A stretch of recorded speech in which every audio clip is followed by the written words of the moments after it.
Here's something every AI developer runs into.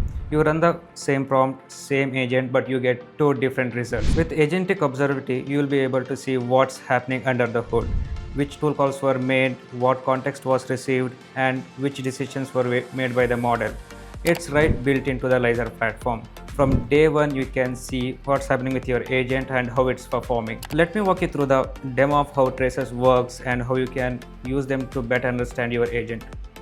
I have built a simple email summarizer agent, fetches my daily email and prioritize that by the deadline and all other things, and it updates my Google Sheet with the priority and what's the urgency it needs to be attended. So let's head on to the traces section and see how it's performing. First of all, I can go to the traces and I can filter my agent daily email priority summarizer. Now I can see what's the credit it's consuming, what's the average latency, and especially what's the error rate and what are the token efficiency, all those things. Now let's head over to the traces section and see how it's performing under the hood, how it's calling the tool, all those things.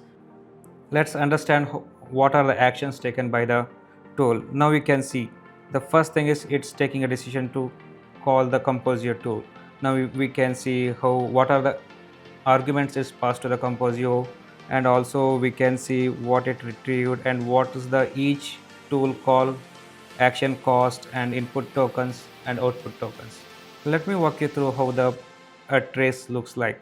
Everything is every action is captured, every error is logged, so you can directly look into any action and understand what is it costing you and what are the arguments passed to it and what are the result of that. With the traces, you can understand how your agent is performing under the production or where it's breaking, and you can dig deep into that so that you can build a reliable AI agents.